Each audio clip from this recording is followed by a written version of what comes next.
So here I'm going to do an example of regression analysis. I'm going to simulate some data that follows a certain function, but I'm going to also introduce some randomness when I create it. You can kind of see how a pattern with the noise of variance in the data looks, and then we're going to extract the relationship with a linear model, which basically finds slope and intercept through that group of dots. We're going to see how our results are close to, but not exactly equal to the equation that I originally put in. All right, so I'm going to do this regression with some simulated data, and another time I'll do it with some real data. So right now I'm going to generate 1,000 observations of some random data, right? And so it's going to be, according to the normal distribution, 1,000 observations with a mean of 100 and a standard deviation of 5. And if you look at it, it is going to have a certain pattern to it. All right, and then next we're going to generate 1,000 observations of data that fit a certain pattern here. It's going to fit an equation. Right, here's the head of our first data. You can see it's centered around 100, and it's mostly, here's one that's a little bit 5 off, but that's still about a standard deviation away. So you'd expect most of it to be between 90 and 110, right? So next I'm going to generate this equation. Basically it's y equals 250 plus 10x. This is the error term, right? So this would be the intercept. The slope would be 10, right? And so data 2 is going to be 250 plus 10 times data 1. And then I'm going to also add some more normally distributed data. Here it's going to be a mean of 0, so it's going to be close to, the mean should be the original set, the x, but there's going to be a standard deviation of 50, so there's going to be a lot of variance in that. Right? Now if I plot this with data 1 as the x-axis and data 2 as the y-axis, I got to make it first. If I plot it, it will show up being sort of a cloud of dots that we're going to see. All right? So next I'm going to make a data frame and add a regression line. Here's my cloud of dots. You can see that here's y and here's x. You can see that there is a line through here. This is sort of truncated, right? Probably it's going to cross somewhere down here, but you can see that it has, this pattern, pretty much linear, right? Now, if I wanted to plot this again with, try this, y limit. All right, and what could it be? Well, it could start at 0 and it could go up to, let's say, 1600. All right, if I replot this, and I'm not doing really anything to change the dot type yet, but I'm going to do it a little bit later. You can see here that here's the slope and the intercept here. So this is the line that we're going to find. Okay, so as a more elaborate graph, first I'm going to make my data set, which is going to be combining data 1 and data 2 as a data frame. All right, and then I'm going to give them the column names x and y, and now I'm going to plot it again. I'm going to keep the original intercepts, just whatever the defaults are, but I'm going to give it a circle, basically a filled circle, which is PCH equals 20. This would be fairly small, CX equals 0.4, and then I'm going to make it orange. And you can see here that here's my cloud of dots. And again, there's a line through here, and we're going to find that using regression analysis. Okay, we're going to do it two ways too. We're going to do it using our commands, but I'm also going to show the matrix algebra behind it as well. Right? Now, here's how you can add the regression line before we even do the regression, and we'll pull this out in a second. But LM stands for linear model, and that's basically the line that is slope and intercept form, alpha plus beta x, or y equals mx plus b, or however you know it. Right? We take data set y. And it's always y as a function of x, right? Plotting is x and y, regressions are y and x in that order. So it's going to be y on x with the tilde separating it, and then the line is going to show the line from this linear model regression. And notice that LM is all in parentheses here. It's going to be type 3, which is dots. I'm going to make it brown, kind of fit the orange-brown fall theme I've got going here. And then a little bit thicker, but not super thick, line width of 0.8. And you can see this is the regression line through it. Okay, so again, because it's truncated, right, you can see that probably way over here is 0, and it would cross at 250, but this just captures the cloud where the data are. All right, so now, this is the cloud of dots that I generated with the random data, and this is the regression line through it. Okay, so next thing to talk about is what is the regression. Now, assuming that you know something about it, basically regression is the method of finding the linear relationship between two or more variables. This is a bivariate regression, just simply one variable regressed on the other. But we're finding the best line through here. There's infinite number of lines that could go through the points. Why is this one the best? Basically, it uses OLS, ordinary least squares, where we're minimizing the squares of something. And so this line, if you take this gap, right, I'm picking this dot randomly, between here and here, this is the residual, what the line misses. This exceeds the predicted amount, this exceeds the relationship by a certain amount, and you can square it for this dot and you get the squared residual. But there's 1,000 dots here, you would add up 1,000 squares, and you would find out that that is how much that this line does not match the data. But you want that to be least, right? You want the best line that doesn't miss the data very well. So if I change the slope a little bit, this will get closer down here, but we'll get further down here. Doing that procedure, adding up those squares 1,000 times, or forever, whatever, how many you have, you would actually have the lowest sum. Okay, they call it the sum of squared residuals, or when we do regression, we call it least squares. All those squared numbers are the lowest of all the possible lines. Now, you can't actually calculate infinite lines and just compare. What they do is they use calculus and minimize the point. And so there's a certain formula for the exact line that minimizes that point. All right, so this is how you do it in R. I'm going to call it Reg 1, linear model, data set Y, regressed on data set X, and it's going to create an object, right? And then I can take the summary from it, and this gives the results that we know from regression analysis. Now, again, if you ever work with this, you know that you don't see a lot of this in practice. People don't put that in their tables or anything. This is the intercept. This is the slope down here. And you can see it's close to 250 and it's close to 10, but it's not exactly. This is finding the line that I put in there, but because there's so much variance and so much noise, it's never going to really hit the exact number. And so the goal is, when you're studying regression, you're conducting a regression, you're actually trying to figure out the sort of a range over which this falls and whether the number you're looking for falls within that range. Now, output generally has 4 columns to it. There's the estimate, right? This is the exact intercept that we calculated, and this is the slope. The standard error is based on these squared residuals, and I'll show that, but it's basically a measure of error.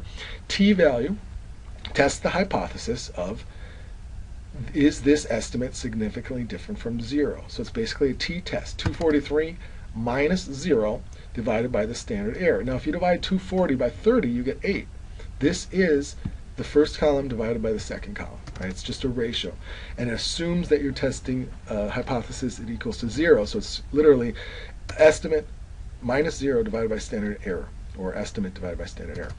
Now, this is the p-value, again, on a t-distribution. This is so far from the mean. This e to the negative 15 is basically 0, and r only goes up to 16 digits. This is literally 16 zeros. It's exactly 0. So a t-value of 33 is extremely high. So both of these are extremely significant because, again, I made the data follow that. The line found something close, and it was pretty precise. It wasn't exactly right, but it was pretty close. Right? And so the other thing you would want when you do a regression is R squared. This regular R squared does not adjust for this number of variables. This is but this is they call it multiple R squared. This is R squared, and then adjusted R squared does control for that sample size. Sometimes when you add more variables, the explanatory power goes up, but it doesn't actually help because you're just adding too many variables. So this penalizes too many variables. Remember, what this is a measure of how much it's a ratio basically, how much the model explains over the total variance in the model. So it's kind of like it includes how much is explained by the model by how much is unexplained. Right? If it gets close to 1, that means the model is explaining all the variance in the variable. This explains about half. Okay, and so it can go from 0 to 1. Adjusted R squared can actually be a little negative. But this goes from 0 to 1. 0 means it explains nothing. 1 means it explains everything. And I'll show you that ratio as it goes. A lot of these other things aren't used. Sometimes students put in F statistics in their papers, but generally speaking, you just want the estimate, one of these 3. All right, I usually do the p-value, but some people like t-value. Sometimes standard errors are good too. And but pick 1 and then the R squared, and then you add other things as needed. But nobody should probably introduce or incorporate this entire table. You don't just paste it, you have to be judicious. And so this is our regression. We have this is significant because t-value is above 2, probability is close to 0. Both of these are significant as well, and explanatory power is okay. All right, now I'm going to do the matrix stuff. So if you've seen it, you've seen formulas like this, x prime x inverse, x prime y. That's the betas. I'm not going to explain where that comes from. We can do it here. I'm going to make reg data, which includes a row of 1s. So I'm repeating 1 for n row. It's going to be basically a column. if I said row, I'm wrong. A column of ones, which is where the intercept comes from. Regressing a number on 1 gives you the intercept, and then it's going to have the x and the y here. So I'm adding a column of ones to my original data set. I'm calling it reg data. And then I want to make sure it's a matrix because we're doing matrix algebra. All right, and it's not, so I'm going to make it a matrix. And so now I'm not going to ask, I know it's a matrix. So I'm going to make x is the 1 and 2 rows, which is the column of ones and just that one x, and I'm going to call the first one constant because there's no name yet. So there's something called constant and x, and y is going to be that third column, which is the y variable I created. So now I have my x matrix and my y matrix, and again, this is how you do x prime y in R. The inverse function is solve, and t is transpose. So this is x prime. Matrix multiplication is percent asterisk percent. So this is x prime multiplied by x inverse, right? So it's within the parentheses here, and all that multiplied by x prime y. Okay, I call that my betas. Now this answer is exactly what I got before, right? 243 and 10. So that's the matrix version. Now, what you can also get is the predicted value. It's called y hat. Basically, this is the linear combination of the function. You take your estimate of your beta times the intercept and the original data, and you should get your estimate of y. So y hat is your estimate. And then you make the residual, which is how much you're missing, basically your actual y minus your estimate. And so this is the residual, how much is left over. Okay, so you could plot that, you could do that. Software oftentimes just automatically does that. So you could, for example, if you do reg 1, it's got residuals and fitted values, which is y hat and stuff, already done it. So R will do that for you. I'm making it by hand to kind of match the matrix notation that a lot of people know. All right, so one thing you know is that if you know you can calculate standard errors. I got the betas, I can do standard errors. And so what you do is you get the residual sum of squares. Sometimes it's called RSS, residual sum of squares, but it's also SSR, sum of squared residuals. It's also weird because there's RSS and ESS, and some books have them exactly opposite. I'm saying that RSS is residual sum of squares, how much is missed. And so it's E prime E. And again, if it has a length n, this is going to be 1 by n, because it's transposed, times n by 1, and that gives you a scalar of 1. Right? So RSS is literally the sum of all E squared. There's 1,000 numbers added up, all these numbers squared. Every element in the matrix is multiplied by itself to give a single number, and it is summed using matrix algebra. Right? Now here, I call this S2, which is kind of I'm going to, like, basically the standard error of the regression. This is RSS, but it's adjusted for n minus k, and that's the length minus the number of variables or the number of columns in X. So that is the standard error of the regression. I'm not sure if that gave it here. Residual standard error is 48.95. Let's see what S2 is. All right, might have to, I believe if you take the square root. Yeah, take the square root. 48.95. So again, that's the variance, but you'd have to take the square root. You get the same answer that already gives you. All right. This is explained sum of squares. Again, some books would say error sum of squares, and I can't remember what the other one is, but they actually flip them and they're exactly backwards. I say it's residual and explained. Right. And what this basically does is it takes a line of the average and it takes and looks at the difference between average y and the y hat, or predicted value. So this is how much is explained, right? This is your predicted value minus the average, and you square it all and you sum it, all right? And then the second thing you do is when you get r squared, you take this ratio. So this is how much is explained over the total, explained plus unexplained, right? So here we go. And then when you get r2, 0.53, which is what we got before. So again, we're using matrix algebra to get the same answers before. Okay. We could also make a variance covariance matrix, which is basically x prime x transpose, all right, times the standard error of the regression. All right, again, but I didn't square root it. It says not numbers produced because there's no variance in the column of ones. This, though, is the number we care about. This is the variance of x, 0.2992. Okay, and so the standard error, I take the diagonal. One is going to be for the intercept. One is going to be for the the slope. And then, so standard error is here, and if I type in SE, you're going to see it's 29.92 and 0.299. Let's look at our results here.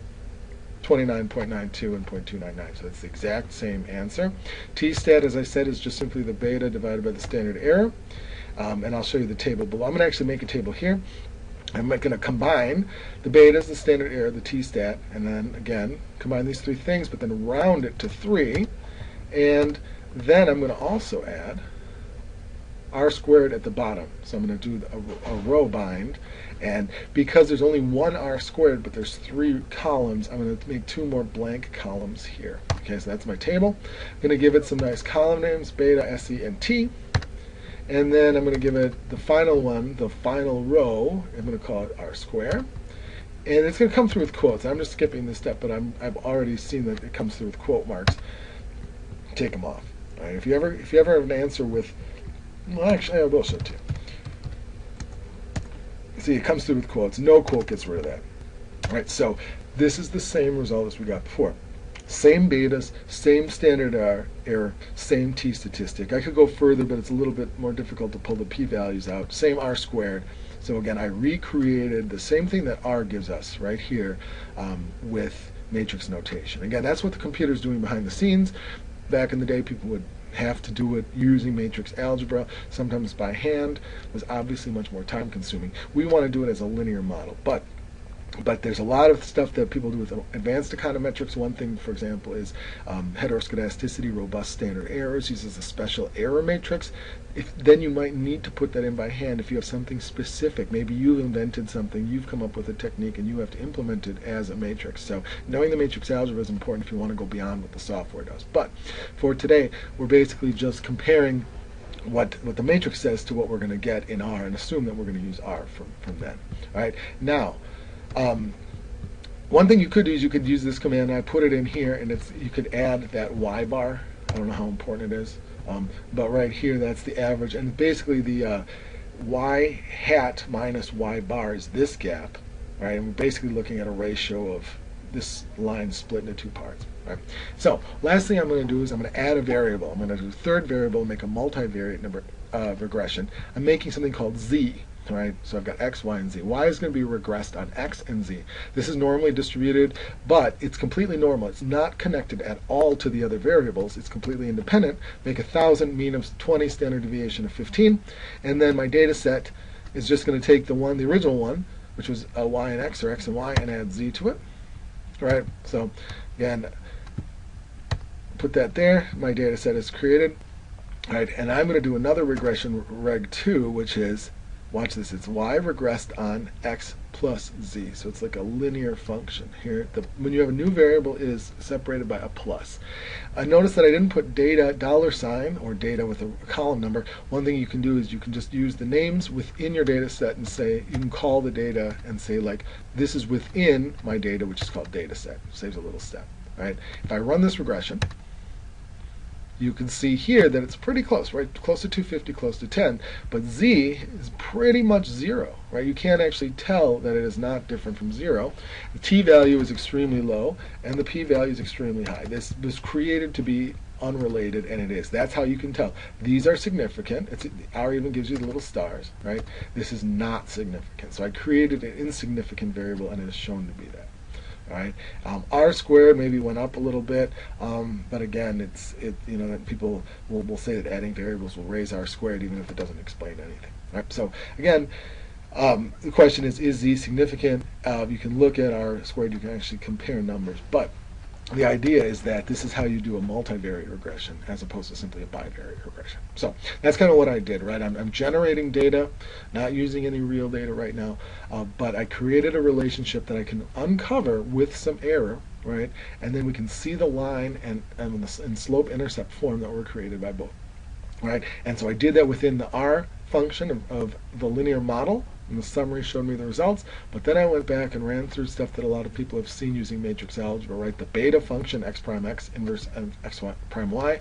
But I went further. I created the predicted values and the residuals, and then I calculated RSS, ESS, and R squared, right? As well as the standard error of the regression. And then I was able to reproduce the regression table sort of by hand, right? I didn't do the math on a pencil and paper, but I did it without using R functions, and we kind of see that the results are the same.